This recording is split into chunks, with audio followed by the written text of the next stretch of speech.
সম্মানিত উপস্থিতি, পবিত্র কোরআনে আল্লাহ রাব্বুল আলামিন বলেন, ইন্না ইদ্দাতাশ শুহুরি ইনদাল্লাহি ইসনা আশারা শাহরান ফি কিতাবিল্লাহি ইয়াওমা খালাকাস সামাওয়াতি ওয়াল আরদা মিনহা আরবাআতুন হুরুম যালিকাদ দীনুল কাইয়্যিম ফালা তাযলিমু ফীহিন্না আনফুসাকুম। সাদাকাল্লাহুল আযীম। অত্র আয়াতে আল্লাহ রাব্বুল আলামিন বান্দাদেরকে উদ্দেশ্য করে বলেন, যে দিন তিনি আসমান, জমিন, এই পৃথিবী, চন্দ্র, সূর্য, বৃক্ষ, রাজি সৃষ্টি করেছেন, সেই সৃষ্টির সূচনা লগ্ন থেকেই, শুরু থেকেই আল্লাহ তাআলার কাছে বছরের 12টি মাস নির্ধারিত আল্লাহ রাব্বুল আলামিন করে দিয়েছে। এই 12 মাসের মধ্যে অতি সম্মানিত 4টি মাস, মিনহা আরবাআতুন হুরুম, এই আশহারে হুরুম, এই মাসগুলো কি? সেগুলো হচ্ছে রজব, দিলকদ, জিলহজ এবং মুহররম। অর্থাৎ আরবি 12 মাসের মধ্যে এই 4টা মাস সবচেয়ে বেশি আল্লাহর কাছে পছন্দনীয়, যার কারণে সেগুলোকে আশহার ও হুরুমের অন্তর্ভুক্ত করা হয়েছে। আশহার ও হুরুম ওই মাসগুলোকে বলা হয় যে সমস্ত মাসগুলোর মধ্যে যুদ্ধ, বিগ্রহ ইত্যাদি বিষয়গুলো নিষেধ করা হয়েছে। অর্থাৎ এই মাসগুলো অত্যন্ত পবিত্র, এজন্য এগুলো পবিত্রতা রক্ষা করা চাই। অন্য মাসগুলোতে যুদ্ধ বিগ্রহ হলেও এই মাসগুলোতে যুদ্ধ বিগ্রহ যেন বন্ধ থাকে, সবাই যেন আল্লাহর ইবাদত বন্দেগীতে লিপ্ত থাকে। তো এই 4টি মাসের মধ্যে আবার সবচেয়ে গুরুত্বপূর্ণ হচ্ছে দিলকদ মাস, দিলহজ মাসের প্রথম 10 দিন। আমরা তো সবাই মোটামুটি রমজান মাস সম্পর্কে অবগত আছি। রমজান মাস ফজিলতের মাস, কিন্তু এর বাইরে সবচেয়ে গুরুত্বপূর্ণ, মর্যাদাপূর্ণ ইবাদতের মৌসুম হচ্ছে জিলহজ মাসের প্রথম 10 দিন। এই জিলহজ মাসের প্রথম 10 দিন কথা আল্লাহ রাব্বুল আলামিন পবিত্র কোরআন পর্যন্ত উল্লেখ করেছেন। সূরা ফাজরের মধ্যে আল্লাহ রাব্বুল আলামিন বলছেন, সেখানে শপথ করছেন একটা বিষয়ের গুরুত্ব বোঝানোর জন্য আল্লাহ রাব্বুল আলামিন এই 10 রাত্রি শপথ করছেন। সূরাতে আল্লাহ রাব্বুল আলামিন বলছেন, ওয়াল ফাজর, সকালের শপথ, ওয়ালায়ালিন আশর, 10 রাত্রির শপথ, ওয়াশ-শাফঈ ওয়াল ওয়াতর, এবং সেখানে জোট বেজোট সবগুলো রাত্রির শপথ। রমজানের শেষ দশক আমরা যেমন জানি যে বেজোট রাত্রিগুলোর মর্যাদা বেশি, কিন্তু এখানে আল্লাহ রাব্বুল আলামিন বলতেছেন যেখানে শাফা এবং উতির, জোট এবং বিজোট, উভয় রাত্রিগুলো সমানভাবে আল্লাহর কাছে সম্মানিত এবং ইবাদতের জন্য অত্যন্ত ফজিলতের বিষয় রাত। তো হযরত ইবনে হাজার আসকালানি, বিশিষ্ট হাদিস বিশারদ, তিনি এর একটি কারণ, এর গুরুত্বের বা সম্মানের, ফজিলতের কি রহস্য তিনি এই সম্পর্কে বলেন যে সারা বছর বান্দা যতগুলো ইবাদত বন্দি করে, সমস্ত ইবাদত বন্দিগুলা, সমস্ত আল্লাহর হুকুম আহকামগুলা এই 10 দিনের মধ্যে একত্রে সমাহার ঘটে। ইবাদতের কি হয়? সমাহার ঘটে।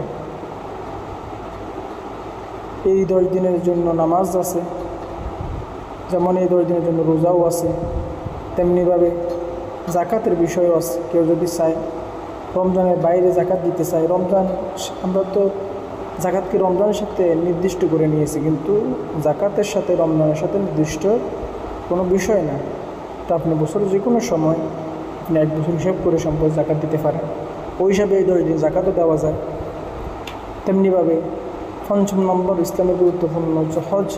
এই হজের বিষয়টা তো এখানে স্পেশালভাবে আছেই, বরং এই জিলহজ মাসে 10 দিনের বাইরে অন্য সময় ইচ্ছে করলে তো হজ করাই যায় না।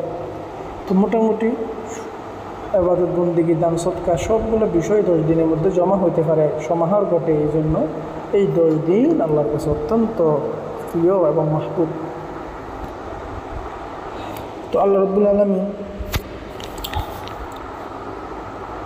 এই 10 দিন আমাদেরকে দিয়েছেন, আমরা যেন এই দিনগুলোর কদর করি, এগুলোর কদর করা চাই। আল্লাহ রাব্বুল আলামিন মাঝে মাঝে আমাদেরকে কিছু সুযোগ দেন আল্লাহর পথে ফিরে আসিস। সারা বছর নাফরমানি করার পর রমজান মাস আসলে আল্লাহ বলেন, তো বান্দা এবার একটু থামো, তোমার গাড়িতে তুমি যে স্পিডে ছুটাইতেছো এবার একটু গাড়িটা থামা। দেখবেন রোডের মধ্যে স্পিড ব্রেকার দেয় সরকারে। কেন দেয়? ওই রোডের শুরুতে কিন্তু লেখা আছে যে এখানে সর্বোচ্চ গতিসীমা 40, 50, 60 এরকম লেখা থাকে। তারপরও ড্রাইভার সাহেব কি বুঝতে চায় না, তিনি ছুটাইতেই থাকেন 80, 90, 100 ফাঁক করে ফেলেন। তো এই জন্য স্পিড ব্রেকারগুলো দেওয়া হয় যাতে করে তুমি একটা থামাও। যদি তুমি স্পিড ব্রেকার যদি না দেওয়া হইতো, তার গতির কারণে তার হয়তো অ্যাক্সিডেন্ট হয়ে যেত। আমাদের গুনাহের গতি আল্লাহ রাব্বুল আলামিন বলেই দিয়েছেন যে তুমি অমুক বিষয়গুলো তুমি পরিহার করে চলো, অমুক বিষয়গুলো তুমি আমল করো, ওগুলা দিকে তুমি অগ্রসর হইও না, ওগুলোর দিকে আকৃষ্ট হইও না, আল্লাহ রাব্বুল আলামিন বলে দিয়েছেন। তারপরেও আমরা বান্দা অবুঝ, আমরা সেই দিকেই ছুটি। তো এই জন্য আল্লাহ রাব্বুল আলামিন কিছু স্পিড ব্রেকার লাগাইছেন রমজান মাস দিয়ে, জিলহজ মাস দিয়ে, রজব মাস দিয়ে, যাতে করে আমরা কিছুটা হলেও থামি। এটাও আমাদের প্রতি আল্লাহর রহমত। যদি এই স্পিড ব্রেকারগুলো না থাকতো তো আমাদের গুনাহের গতির কারণে আমাদের এই শারীরিক যে একটা আমাদের গাড়ি, এটাও হয়তো অ্যাক্সিডেন্ট করে ফেলত। তো সম্মানিত হাজিরিন, তো এই দিনগুলোকে বেশি বেশি কদর করা চাই। এই জন্য হাদিস শরীফের মধ্যে এই দিন সম্পর্কে রাসূল সাল্লাল্লাহু আলাইহি ওয়াসাল্লাম বলেন, মা মিন আইয়ামিন আল আমালু সালিহ ফিহিন্না আহাব্বুন ইলাল্লাহ মিন হাযিল আইয়াম। আমার জানা মতে আল্লাহর কাছে সৎ কাজ করার জন্য, আমলে সালেহ করার জন্য এই দিনগুলোর চাইতে বেশি উত্তম দিন আমার জানা মতে নাই। সবচেয়ে উত্তম, সবচেয়ে আল্লাহর কাছে প্রিয় হচ্ছে এই জিলহজ মাসের প্রথম 10 দিন। সাহাবায়ে কেরাম তারাও প্রশ্ন করলেন, ইয়া রাসূলুল্লাহ, লাল জিহাদ ফি সাবিলিল্লাহ, আল্লাহর রাস্তায় জিহাদ করাও কি এর চাইতে উত্তম নয়? রাসূল সাল্লাল্লাহু আলাইহি ওয়াসাল্লাম বললেন, লাল জিহাদ ফি সাবিলিল্লাহ, আল্লাহর রাস্তায়, এমনকি আল্লাহর রাস্তায় জিহাদ করাও এর চাইতে বেশি উত্তম নয়। সুবহানাল্লাহ, একটা জিহাদ করা আল্লাহর জন্য জানমাল নিয়ে ঘর থেকে বের হয়ে যাওয়া, কাফেরদের সম্মুখ যুদ্ধে লড়াই করা, জীবন মরণ বাজি রেখে লড়াই করা কি এত সহজ বিষয়? অথচ এর চাইতেও বেশি ফজিলত এই 10 দিনের ইবাদতের মধ্যে। তবে রাসূল সাল্লাল্লাহু আলাইহি ওয়াসাল্লাম বলছেন, যদি কোনো ব্যক্তি নিজের জানমাল নিয়ে আল্লাহর রাস্তায় বের হয়ে গেল আর কিছু নিয়ে ফিরে আসলো না, তো তার জানটাও আল্লাহর রাস্তার কোরবান, তার মাল বন সম্পদও আল্লাহর রাস্তায় কোরবান, তবে তার আমলটা হয়তো এর চাইতে বেশি, এছাড়া কোনো আমল এর চাইতে বেশি ফজিলতপূর্ণ এই 10 দিনের মধ্যে নাই। তো এই জন্য ইতিমধ্যে আমাদের বেশি বেশি আমল করা দরকার। তো আমরা কি আমল করব, এটা আমাদের আজকে আলোচনার মুখ্য বিষয়। আমাদের আমল প্রথমত শুরু হবে জিলহজের আগে থেকে প্রস্তুতিমূলক আমল। জিলহজ মাসের আগেই, আজকে শুক্রবার, আগামী শুক্রবার হয়তো অথবা শনিবার পর্যন্ত জিলহজ মাসের চাঁদ দেখা যাবে। তো এর আগে আগে আমরা আমাদের শরীরের চুল, তারপর অজাজির যে লোম পশম আছে পরিষ্কার পরিচ্ছন্ন করে নিব। বিশেষ করে যারা কোরবানি করবেন তাদের জন্য স্পেশাল একটা আমল হচ্ছে এটা, যেন জিলহজ মাসে আসার আগেই চুল মুখ ইত্যাদি পরিষ্কার করে নেয় এবং কোরবানি পর্যন্ত যেন আর এগুলোতে হাত লাগাইতে না হয়। আর যারা কোরবানি করেন না, কোরবানি করার সামর্থ্য নাই, তাদের জন্য রাসূল বলছেন যে কেউ যদি সুন্নতের পালনের নিয়তে এই আমলটা করে তাহলে আল্লাহ রাব্বুল আলামিন তার আমল নামায়ও একটা নফল কোরবানির সওয়াব দান করে দিবেন। আসলে এর রহস্য কী, কারণ কী? কারণ হচ্ছে যেহেতু এই 10 দিন হাজী সাহেবরা এই সমস্ত কাজগুলো থেকে পরিহার করেন, কাজগুলো থেকে বিরত থাকেন, তাদের সাথে সাদৃশ্যতা রাখার জন্য আমরাও এগুলো থেকে বিরত থাকবো। এটাই হচ্ছে এই ইবাদতের রহস্য। আল্লাহ রাসূল বলছেন মান তাশাব্বাহা বিকওমিন ফাহুয়া মিনহুম, যে সেই কওমের সাথে, যে দলের সাথে, যে সমাজের সাথে, যে পার্টির সাথে যার যে মিল থাকে, কথাবার্তা চলাফেরা, চুলের স্টাইল, কথার স্টাইল, চলার স্টাইল, যার সাথে যার মিল হাসরও তার সাথেই হবে। দেখেন না আমাদের দেশে মেসির মতো চুলের কাটিং, তার হাসর মেসির সাথেই হবে। নেইমারের মতো চুলের কাটিং, তার হাসর নেইমারের সাথেই হবে। তারা যদি মুসলমান না হয়, তবে কুফুরি অবস্থায় মৃত্যুবরণ করে, তাহলে তার অবস্থাও ওইরকমই হবে। আল্লাহ রাব্বুল আলামিন আমাদেরকে হেফাজত করো। তো মান তাশাব্বাহা, যে গোত্রের সাথে মিল রাখে, যে সমাজের সাথে, তার অবস্থা, তার শেষ পরিণতি সেটাই হয়। এজন্য হাজী সাহেবদের সাথে মিল রাখার জন্য এই 10 দিনের আমল হচ্ছে এই সমস্ত সুন্নত ইত্যাদি ফসম কেটে 10 দিন কমপক্ষে এগুলো থেকে বিরত থাকা, হাজী সাহেবদের সাথে সাদৃশ্যতা গ্রহণ করা। এর উসিলা আল্লাহ তাআলা তাদেরকে যেভাবে মাফ করে দিবেন, আমাদেরকেও কি মাফ করে দিতে পারেন। এই জন্য আমরা সকলে চেষ্টা করব আগামী জিলহজ মাসের চাঁদ দেখার আগেই যেন আমরা এই সমস্ত অপরিচ্ছন্ন থেকে পরিচ্ছন্ন হতে পারি। এই বিষয়টা আমরা সকলেই খেয়াল রাখবো ইনশাআল্লাহ। 2 নম্বর আমল হচ্ছে সূরা ফাজরের আমল।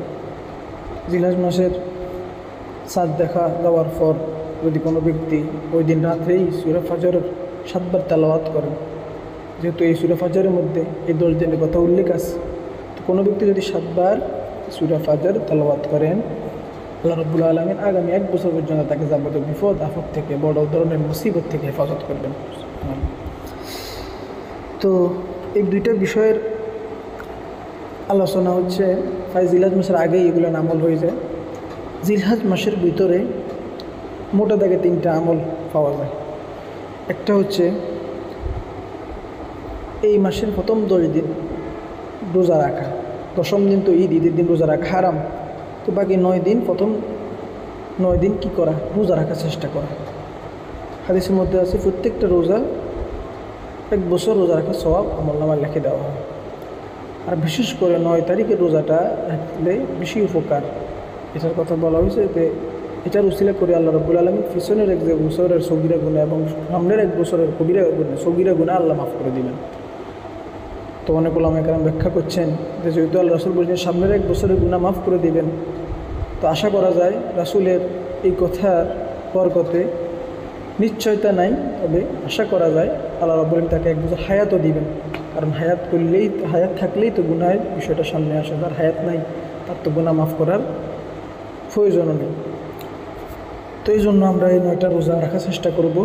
9টা না রাখতে পারি, যেগুলো যতটা সম্ভব হয় ততটাই রাখবো। একেবারে 9টাই রাখতে হয়েছে 9টাই রাখবো, আবার 9টাকে বয় করি একটাও রাখবো না, এমনটা না। যতটুকু সম্ভব হয়, একটা হলে একটা, 2টা হলে 2টা। তবে 9 তারিখের রোজা, ওই দিন রোজাটা আমরা অবশ্যই রাখার চেষ্টা করবো ইনশাআল্লাহ।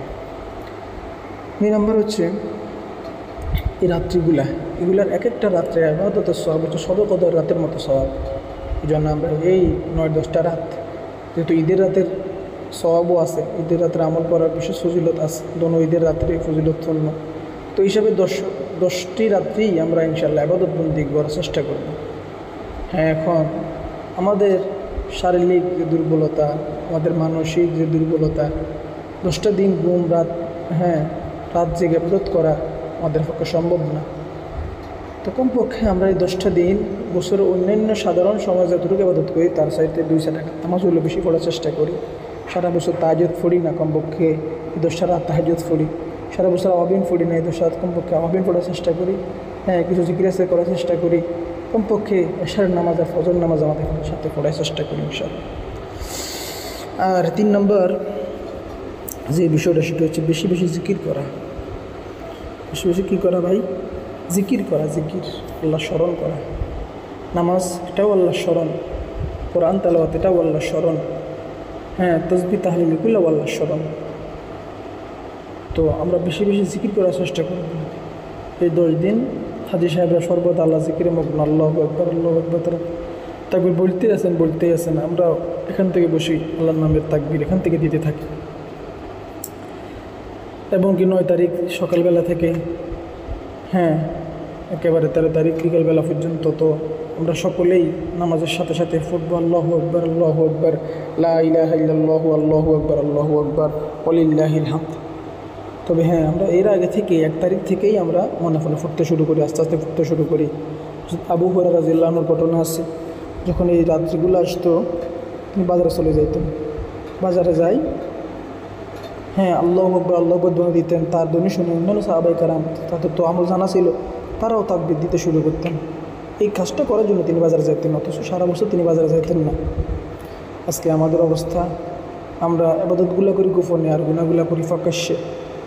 আমরা তসবিহগুলো পড়ার সময় লুকাই লুকাই তসবিহ পড়ি, হ্যাঁ, লজ্জা পাই, বিব্রত বোধ করি। অথচ যখন মোবাইল টিভি, হ্যাঁ, মোবাইল নাটক সিনেমা দেখি তখন আমাদের লজ্জা লাগে না, হ্যাঁ, গান গাইতে আমাদের লজ্জা লাগে না। বাজার উপর দিয়ে একটা যুবক গান গেয়ে গেয়ে হেঁটে যাইতেছে, তার দিকে কেউ তাকায় না। অথচ একটা আল্লাহর বান্দা যদি জিকির করতে করতে বাজারের মধ্যেখান দিয়ে যায়, সকলে তার দিকে এমনভাবে তাকায় যেন সে একটা পাগল। তাই আমাদের পরিস্থিতি। আজকে আমরা একটা কথা চিন্তা করলে দেখা যায়, অন্যান্য বিধর্মী যারা আছে, হিন্দু ধর্মাবলম্বী যারা আছে, তাদের কথা একটু চিন্তা করেন। তাদের ইবাদত বন্দেগী, তাদের সেই উপাসনা, তারা যেটা করে, হ্যাঁ, পূজা অর্চনা, এগুলো আমাদের থেকে অনেক বেশি করে তারা।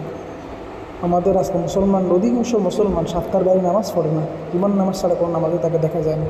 অথচ একজন ফাফি হিন্দু, যে ওই তাদের ধর্ম অনুযায়ী একজন ফাফি বান্দা, ওই ব্যক্তিও সকাল দুপুর হলে একবারও কী করে, তার সেই ভগবানের, হ্যাঁ, মন্দিরে মাথা ঠুক হইতেছে। দেখবেন তাদের হাতের মধ্যে একটা কি কালো রশি বাঁধা, লাল রশি বাঁধা থাকে। তাদের একটা নিদর্শন, তাদের একটা সুন্নত, ধর্মীয় সুন্নত। কিন্তু চিন্তা করি দেখলে হায়, এরা যদি মারা যায় কুফরি অবস্থায়, কালকে আমাতে হাসরে পরকালে তাদের তো এরকম লোহার শিকল তাদের হাতে বাইতে দেওয়া হবে, আর এই শিকলগুলো আগুনে জ্বলে জ্বলে এরকম লাল হয়ে যাবে। যে লাল রশি তাদের হাতে দেখা যায়, বাস্তবে সেটা কি একটা লোহার ফিঞ্জিরা, লোহার একটা শিকল হিসেবে তাদের সামনে অভিভূত হবে যদি তারা ফুরুফুরে মৃত্যুবরণ করে। আল্লাহ আমাদের সবাইকে হেফাজত করুক। তবে এটা দেখেন, তাদের সুন্নত তারা পালন করতেছে কিন্তু। আর আমাদের সুন্নত ছিল একটা দায়নি সুন্নত, টুপির সুন্নত। আজকে দেখেন কয়জন যুবক মাথায় টুপি লাগায়, হ্যাঁ, টুপি লাগাইতে চায় না। টুপি লাগাইলে চুলের বাজ নষ্ট হয়ে যাবে, ওই জন্য টুপি লাগাই না আমরা। তো দেখেন তাহলে আমরা কত পিছিয়ে আছি। একটা আমরা যদি হিন্দু বাড়িতে যাই, যদি দেখবেন তাদের যে ঠাম্মিরা থাকে, বয়স্ক যে মহিলারা থাকে, তার গলার মধ্যে তসবির মতো একটা ঝুলে রাখে। তারা বসে বসে তারা তসবি পড়ে, তাদের সেই সৃষ্টিকর্তা, তাদের সেই মন গড়া, হ্যাঁ, তাদের যে রব আছেন তার জিকির করতে আসছে। আর আমাদের যুবকদেরকে দেখবেন তারা হাতে তসবি নিয়ে চলতে ফিরতে জিকির করতেছে। এমন যুবক এমন যুবক তো নাই, এমনকি বৃদ্ধ এখন আজকাল দেখা যায় না। এজন্য আমরা বেশি বেশি জিকির আমল করার চেষ্টা করি। হ্যাঁ, কার জন্য করতেছি দুনিয়া একটু চিন্তা করি। এই দুনিয়া মেয়েদের মানুষ কাজ যার জন্য করে যেতেছি, আমি চলে গেলে সে আমাকে স্মরণ করবে না, আমার গুনাহ আমাকে নিয়ে কাঁধে নিয়ে যেতে হবে। আজকে আমার সন্তানের জন্য আমি যেগুলো কামাই করতেছি হালাল হারাম পথে, আল্লাহ না করুন, হয়তো সে এগুলো দিয়ে অনেক আনন্দ উপভোগ করবে, তার জীবন অনেক সুখর হবে। কিন্তু এগুলো প্রত্যেকটা, হ্যাঁ, যে অপরাধ আমি করতেছি এগুলোর হিসাব আমাকে আল্লাহর কাছে দিতে হবে। তো এই জন্য আমরা জিকিরে আমল করব। পরিবেশ এত নোংরা হয়ে গেছে, এখানে যদি ভালো কথা বললে সেই কী হয়ে যায়, অপরাধী হয়ে যায়। গান গাইলে সে অপরাধী হয় না, সিনেমা দেখলে সে অপরাধী হয় না, যে না দেখে সেই এখন অপরাধী হয়ে যায়। তো দেখেন একটা ঘটনা, শিক্ষণীয় বিষয়, সত্য কিনা জানি না, তবে শিক্ষার বিষয় আছে। এক দেশে নাকি ওটা বন্যা হয়েছিল, ওই বন্যার মধ্যে ফাগলা ফানি একটা এক ধরনের ভাইরাসের ফানি ছড়িয়ে ফুটছে, যে এই পানির সংস্পর্শে আছে সে পাগল হয়ে যায়। তো বাদশাহ মহোদয় মন্ত্রীদের সাথে পরামর্শ করলেন কি করা যায়। তো মন্ত্রীরা পরামর্শ দিলেন, রাজা মহাশয় আপনি আপনার সবাই পাগল হয়ে গেলে হয়তো এটাও কোনোভাবে মানা যায়, কিন্তু যদি বাদশাহ যদি পাগল হয়ে যায়, রাজাই যদি পাগল হয়ে যায়, তো দেশ কীভাবে চলবে। আপনি কমপক্ষে আপনার হেফাজতের জন্য আপনি সংরক্ষিত করে পানি থেকে পান করেন এবং ওই ভাইরাস থেকে আপনি নিজেকে রক্ষা করে চলেন। তো তাদের পরামর্শ মতো রাজা ওই পানি পান করেন নাই, তিনি তার স্ট্রোকের আগে পানি পান করছেন।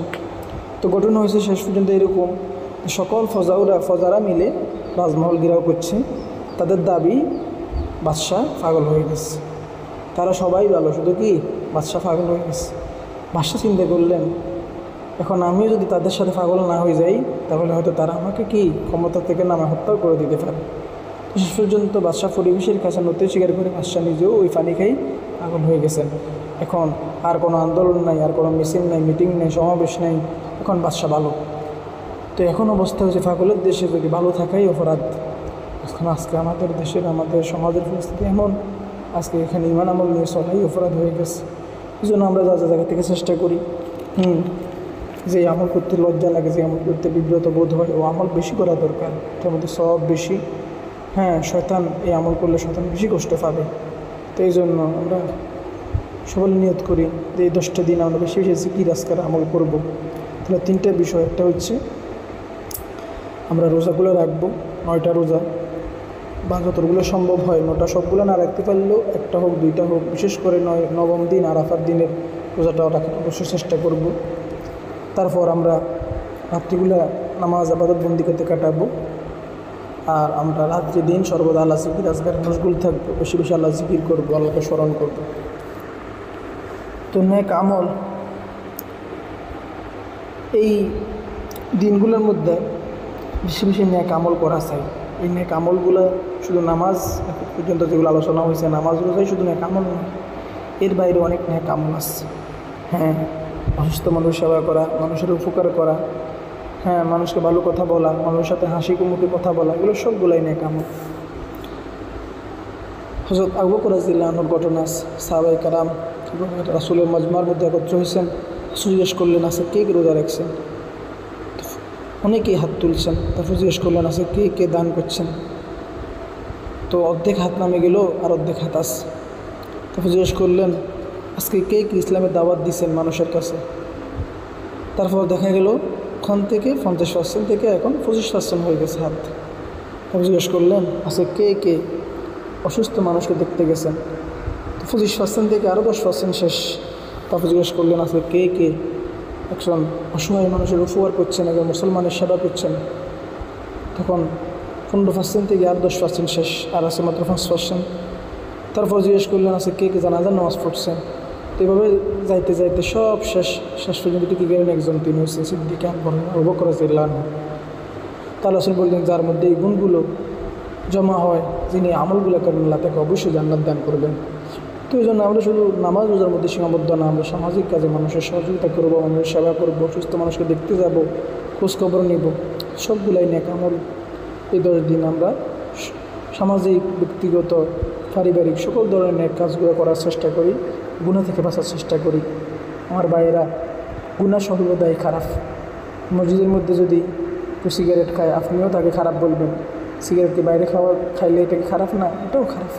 তবে একটা মসজিদ পবিত্রতা আছে, তো এই দিনগুলোরও পবিত্রতা আছে। যদিও গুনাহ সবসময় করি, অন্তত এই দিনগুলো পবিত্রতা রক্ষা করি। এগুলোর মধ্যে যে গুনাহ করলে এটা ফাইস্টিকটা আরও বেশি, এটার ক্ষতি বেশি হবে। এজন্য আমরা কমপক্ষে এই 10 দিন নিজের গুনাহের মধ্যে একটু কন্ট্রোল আনার চেষ্টা করি, একটু ব্রেক লাগানোর চেষ্টা করি, নিজেকে একটু গুনাহ থেকে বাঁচানোর চেষ্টা করি, বেশি বেশি নেক আমলে নিজেকে জুড়ানোর চেষ্টা করি। তো আল্লাহ রাব্বুল আলামিন আমাদেরকে যে কথাগুলো হয়েছে আমল করার তৌফিক দান করুক। আরও কয়েকটা বিষয়, এর মধ্যে একটা বিষয় হচ্ছে ঈদুল আজহার সামনে আসতেছেন, কোরবানি ফাজাইল মাসাইলের বিষয় আছে, এ সম্পর্কে ইনশাল্লাহ আমাদের সামনে জুমাগুলোতে আলোচনা হবে। ঈদুল আজহার দিনের কি সুন্নত আছে, এই সমস্ত বিষয় আলোচনা আছে, এগুলো আমরা ইনশাল্লাহ ক্রমান্বয়ে আলোচনা করব। তো আজকে আমাদের আলোচনার মূল বিষয় এটাই, আমরা এই জিলহজ মাসকে সামনে রেখে আমরা প্রস্তুতি নিব। আমরা চুল নখ ইত্যাদি কেটে নিব। তারপর আমরা সম্ভব হলে ওই দিন মাগরিবের পর সূরা ফাজর তেলাওয়াত করব 7 বার। এবং আমরা এই 9 দিন এই 10 দিন ব্যাপী আমরা রোজা রাখব, দিনে রোজা রাখবো, রাতে ইবাদত করব এবং সর্বদা জিকির আজকার বেশি বেশি অন্য মাসের তুলনায় অন্য দিনের তুলনায় একটু হলেও যেন জিকির আজকার বেশি হয়, দান সদকা বেশি হয়, পাশাপাশি নেক আমল